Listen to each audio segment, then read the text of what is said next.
Hello friends and fam, enlightened beings, Hardcore Yogi here, coming at you from a new location, my new home in Ninjari, a rental but a beautiful place to be at, although there was one previous video shot here just in the backyard. So, the topic of this video is 3 things that I learned in 115 days of semen retention. It's not my first long streak. I've done several long streaks, but I just want to share what is most alive from the previous streak. Um, and this is not a 101 introduction of what is semen retention. It will assume that you've already heard about it, you know about it. If you would like a 101 introduction, you can check out a video of mine which is in the comments or description, somewhere around this talking face. That was a video where my girlfriend at the time interviewed me and asked me about the topic because I was really into the topic at the time, and I still am. And that video was a 101 intro, and I spoke about things like what is semen retention, what are the benefits of it, especially how it works. So things like what are the nutrients in semen, um, some of the some of the teachings around the prana and vital energy in semen from the yogic traditions, from Chinese medicine traditions. Um, Also, I spoke about the hormonal effects of releasing versus retaining, how it affects hormones, and then a range of different techniques for making this journey sustainable. So yeah, for a big overview, that talk went for 1 hour. You can check out that video. So anyway, this is just what is most alive, and there's going to be 3 main things I'll speak about in this video. So one big benefit I'll speak to now, the first one, is transmutation. So transmutation is pretty much the act of you hold your sexual energy and then you build it up, and then instead of pouring it into sex or titillation, you pour it into some other pursuit. That is a pretty 101 introductory idea in the semen retention space, transmutation. But I guess I'll just give it my own little flavor, speak about my own observations and experiences with that. So, how the transmutation works. The thing about this journey is you will have more energy.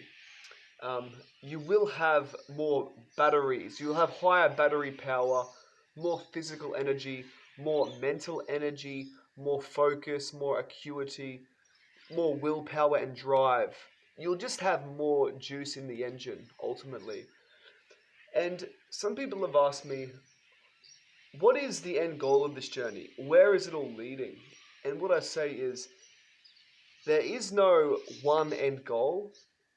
All there is that you will have more energy, a lot more energy, and it's up to you what you do with that.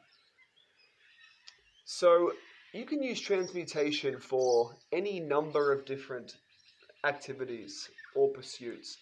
You could use it for 2 that I love is music, movement, martial arts. Monks often use it for the spiritual journey of meditation, pursuing enlightenment. But you can really use it for anything under the sun. You could also use it for creating a business. You could use it for raising a family. You could use it for any creative work, writing, academia. And I do believe that music and movement, especially martial arts, I believe music and martial arts are 2 great outlets for it, because what they share in common is they're very tactile and they really utilize the vital energy. Therefore, you can more clearly notice when your surplus of vital energy is pouring into those. You can feel when there is more energy and consciousness flowing into that activity. So yeah, I would recommend have one of those as an outlet. Music, movement, have one of those as an outlet to help let off some steam in a healthy way. But then, as I said, you can use it for any other pursuit. You might have a business, you might have a career, etc. So you can use it for any pursuit. So that's a big benefit I've noticed is the transmutation power. The second one I'll speak about is manifestation power. And as a synonym, I'll say fortune. Now, it is related to the first one, but an extra twist this one. So when I say like manifestation power, fortune, what I'm saying is when you are on a long streak, when you've really built up that streak over several weeks, so I find from 4 weeks on, stuff starts to really shift. It's like things start going your way more. It's like, yeah, different situations and circumstances just sort of go your way. The cards fall in your favor. Different opportunities start presenting themselves. Different things that you start thinking about, they start appearing much more quickly. It's like the universe knows what you're doing and it's trying to reward you or something like that. Other explanations could be like when you do have more vital energy and you have that glow, it's like people and even the world is attracted to that and they favor that. So the whole world treats you a bit more favorably. Um, so that's one aspect to it. Another aspect is you have more energy moving through your whole system, including your thoughts. And there's been research which shows that thoughts have some mass to them and they have some electromagnetic energy to them. So when you have more energy in your whole system, you likely have more energy in your thoughts, and they just have more potency as they enter the field and can then attract things. So that's another explanation of why fortune and manifestation can go your way better. And yeah, I think just when your vibration increases, you just tend to attract better things. So yeah, that's the second big benefit I noticed on long streaks in this journey is that more manifestation power, luck going your way. And then the third one I'll speak about is higher vibration. You will have an increased spiritual vibration. Now, it doesn't happen overnight, you know. Maybe 4 weeks, 6 weeks, 8 weeks. It just depends on where you're at. Um, you will notice benefits after 2 weeks, but they'll be more like physical and energetic and mental. But as you get, like you stack several fortnights on top, that's when you notice the spiritual vibrations start to shift. So maybe I'll just define this term. At least I'll give my definition of this term so we know what I'm talking about. So when I say a higher vibration, one definition is simply more love and compassion and joy, the positive experiences and states, and less of the more negative states, neurosis, depression, anxiety, um, anger, different things. There will just be less of the neurotic suffering that humans go through, and just more of that, a more gratitude, appreciation, seeing the beauty and joy more loving kindness. Like, I think the Dalai Lama once said that the essence of the spiritual path is learning how to have more love and compassion. So I do believe that gets enhanced on this journey.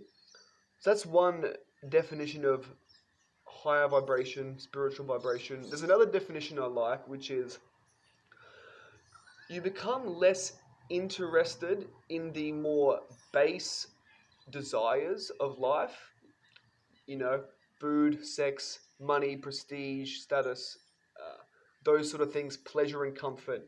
And you become more interested in the more subtle, higher pleasures of life, the more intellectual and spiritual pleasures and attainments. You become more interested in things like meditating, reading, learning, those kind of things.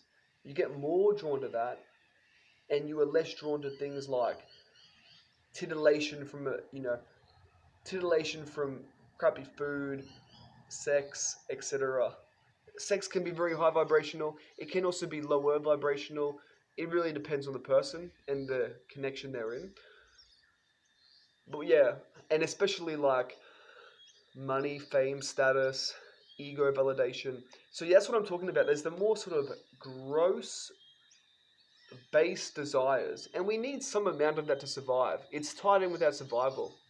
But a higher vibration means energy comes up to the higher chakras, and you're more interested in those higher pursuits: meditation, reading, learning, consciousness, the more subtle pleasures of life. So, yeah, that does sum up what I wanted to speak about. That is the three large benefits that have been most alive for me on this journey lately. And just to recap them again very briefly, one was transmutation, feeling more energy and more consciousness going into the task that you choose to do. Second was more manifestation power, more luck and fortune.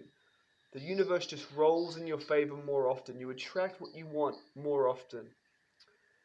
Then, thirdly, was a higher spiritual vibration, more happiness and joy, more love and compassion, and more interested in the finer attainments of life.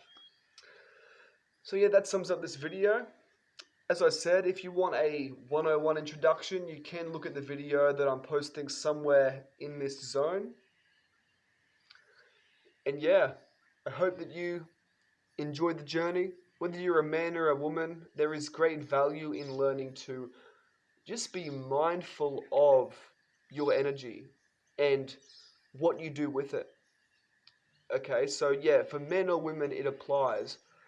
But particularly for men, I am speaking to men here, there is such power in the male seed. Um, there is also power in the female seed, but you see, females lose it once a month by default. Whereas a man, he can either lose it more often and then be weaker, or he can lose it less often. He can hold his seed indefinitely, and it brings a certain energy that is the pinnacle of what the masculine can be. So I wish you the best in pursuing that, in finding that. It will help you stay hungry. Get after it. Namaste.